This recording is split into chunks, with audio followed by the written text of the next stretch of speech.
Mateus, capítulo 9. Entrando no barco, passou para o outro lado e chegou à sua cidade. E eis que lhe trouxeram um paralítico deitado numa cama. E Jesus, vendo a fé deles, disse ao paralítico: Filho, tem bom ânimo, perdoados te são os teus pecados. E eis que alguns dos escribas diziam entre si: Ele blasfema. Mas Jesus, conhecendo seus pensamentos, disse: Por que pensais mal em vossos corações? Pois qual é mais fácil dizer: Perdoados te são os teus pecados? Ou dizer: Levanta-te e anda? Ora, para que saibais que o Filho do Homem tem na terra autoridade para perdoar pecados, disse então ao paralítico: Levanta-te, toma a tua cama e vai para a tua casa. E levantando-se, foi para a sua casa. E a multidão, vendo isto, maravilhou-se e glorificou a Deus, que dera tal poder aos homens. E Jesus, passando adiante dali, viu assentado na recebedoria um homem chamado Mateus e disse-lhe: Segue-me. E ele, levantando-se, o seguiu. E aconteceu que, estando ele em casa sentado à mesa, chegaram muitos publicanos e pecadores e sentaram-se juntamente com Jesus e seus discípulos. E os fariseus, vendo isto, disseram aos seus discípulos: Por que come o vosso mestre com os publicanos e pecadores? Jesus, porém, ouvindo, disse-lhes: Não necessitam de médico os sãos, mas sim os doentes. Ide, porém, e aprendei o que significa: misericórdia quero, e não sacrifício. Porque eu não vim chamar os justos, mas os pecadores ao arrependimento.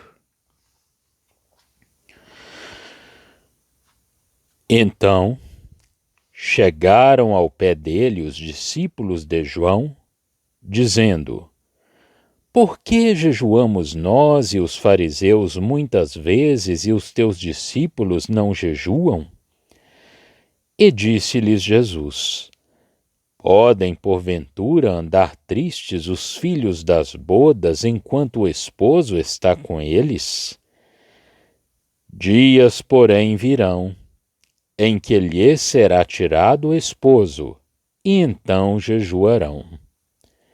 Ninguém deita remendo de pano novo em roupa velha, porque semelhante remendo rompe a roupa e faz-se maior a rotura. Nem se deita vinho novo em odres velhos.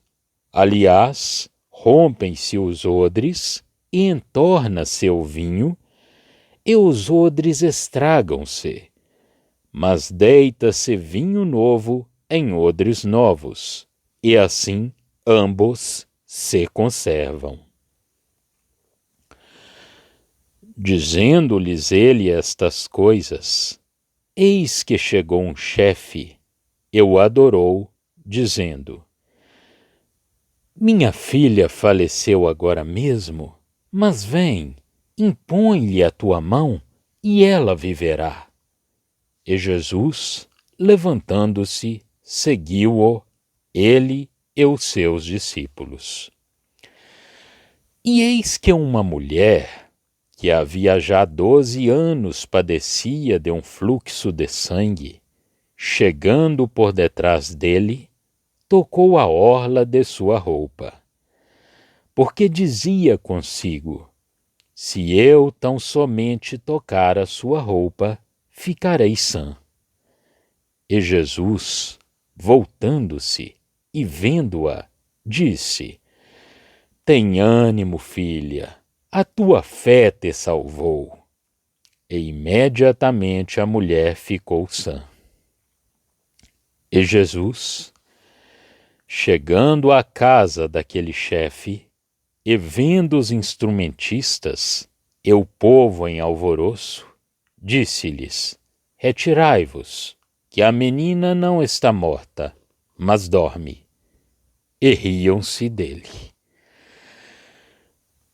E logo que o povo foi posto para fora, entrou Jesus e pegou-lhe na mão, e a menina levantou-se. E espalhou-se aquela notícia por todo aquele país. E partindo Jesus dali, seguiram-no 2 cegos, clamando e dizendo: tem compaixão de nós, filho de Davi. E quando chegou à casa, os cegos se aproximaram dele, e Jesus disse-lhes: credes vós que eu possa fazer isto? Disseram-lhe eles: sim, Senhor. Tocou-lhes então os olhos deles, dizendo: seja-vos feito segundo a vossa fé. E os olhos se lhes abriram. E Jesus ameaçou-os, dizendo: olhai que ninguém o saiba. Mas tendo eles saído, divulgaram a sua fama por toda aquela terra. E havendo-se eles retirado, trouxeram-lhe um homem mudo e endemoninhado.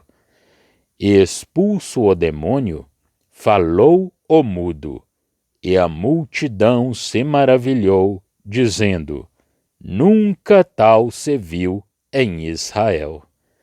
Mas os fariseus diziam: ele expulsa os demônios pelo príncipe dos demônios.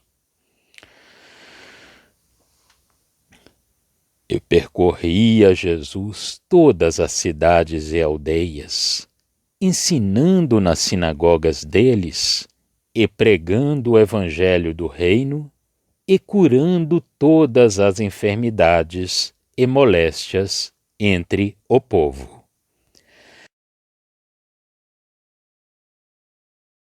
Teve grande compaixão delas, porque andavam cansadas e desgarradas como ovelhas que não têm pastor. Então disse aos seus discípulos: a seara é realmente grande, mas poucos os ceifeiros. Rogai, pois, ao Senhor da seara que mande ceifeiros para a sua seara. Mateus, capítulo 9. Enquanto o Senhor atua segundo o caráter e o poder de Jeová, como lemos no Salmo 103, é Ele que perdoa todas as tuas iniquidades e sara todas as tuas enfermidades. É a graça atual para com Israel, e é em que Ele veio que é apresentada. Este capítulo apresenta o caráter do seu ministério, assim como o antecedente mostra a dignidade da sua pessoa e o significado do que ele era. O Senhor apresenta-se a Israel como seu verdadeiro Redentor e Libertador, e para demonstrar o seu direito, ao qual a incredulidade se opunha, de ser assim em bênção para Israel e perdoar todas as suas iniquidades que levantavam uma barreira entre ele e seu Deus. Jesus cumpre a segunda parte do versículo e cura os enfermos.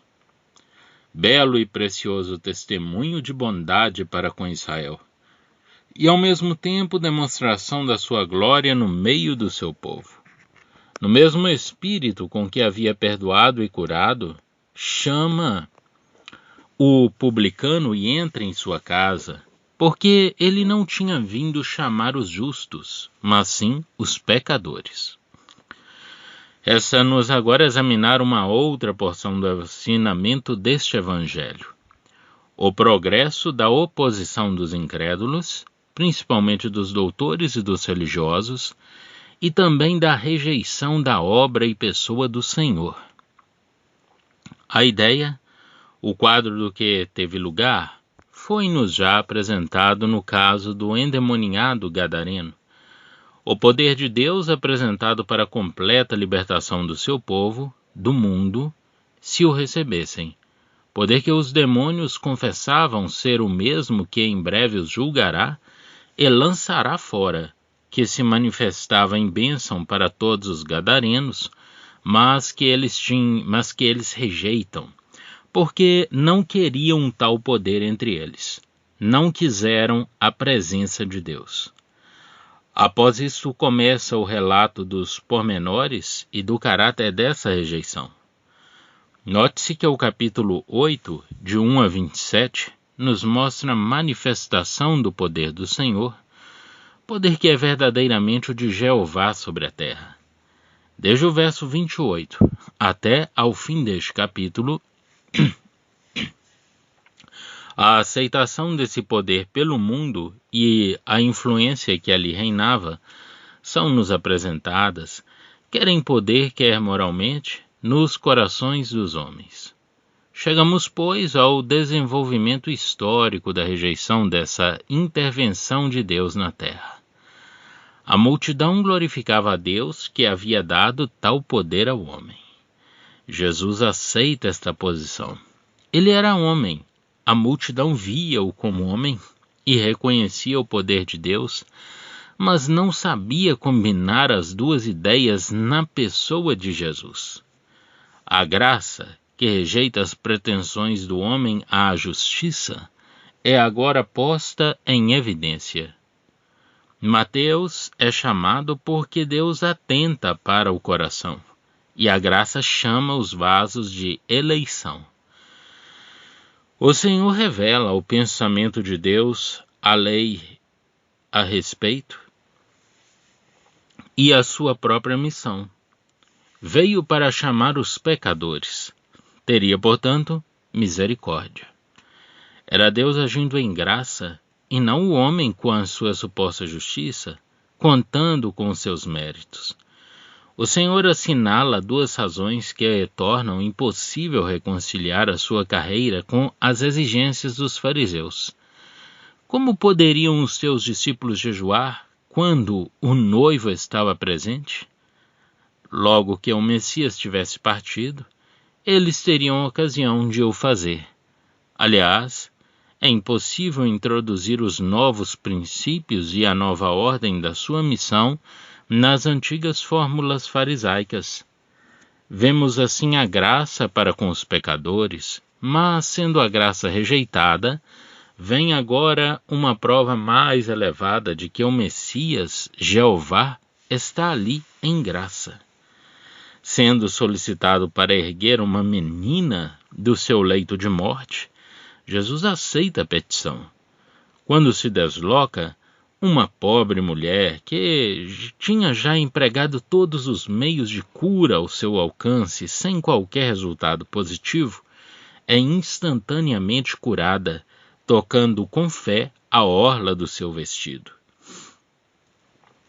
Esta história oferece-nos dois importantes aspectos da graça que era manifestada em Jesus. Cristo veio para despertar Israel sucumbido. Ele fará isso mais tarde, no pleno sentido da palavra. No entanto, todo aquele que se lhe apegava pela fé, no meio das multidões que o acompanhavam, era curado, por mais desesperado que fosse o seu estado. E este fato, que teve lugar em Israel quando Jesus ali se encontrava, é verdadeiro também a nosso respeito, pelo menos em princípio. A graça em Jesus é poder que cura e ressuscita os mortos.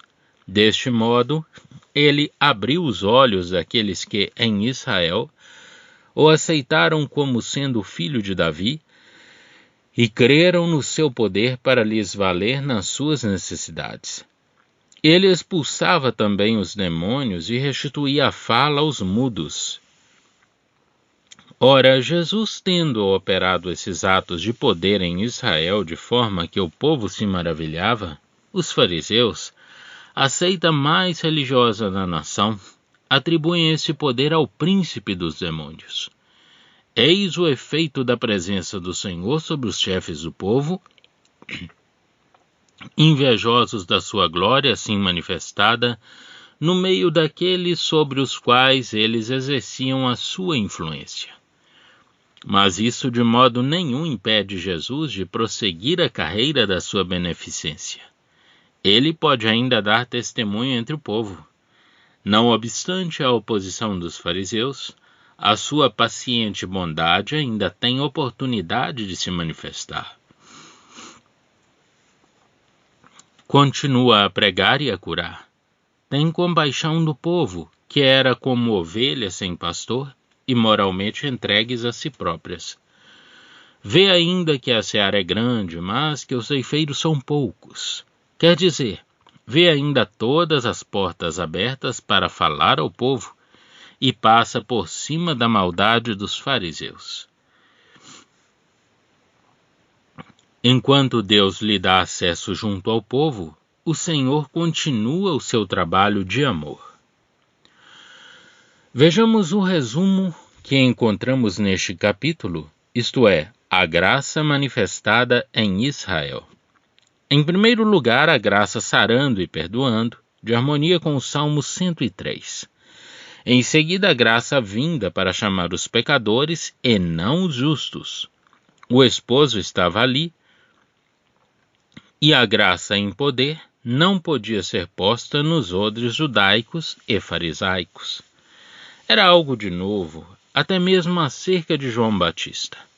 O Senhor vem realmente para dar vida aos mortos, não para curar, mas todo aquele que toca em si pela fé, porque havia quem o fizesse, era curado desse modo, como filho de Davi. Ele abre os olhos aos cegos, para que vejam, e abre a boca dos mudos, possessos dos demônios, para que falem. Mas tudo isso é rejeitado como blasfêmia pelos orgulhosos fariseus, que a si próprios se consideravam justos. Mas a graça vê a multidão ainda como ovelhas sem pastor, e enquanto o porteiro mantém a porta aberta, ele não cessa de buscar e de socorrer as ovelhas. Já estão disponíveis para leitura os comentários do Novo Testamento e do Antigo Testamento de João Nelson Darby. Estão nos formatos de livro, e-book, também aplicativo para o celular Android.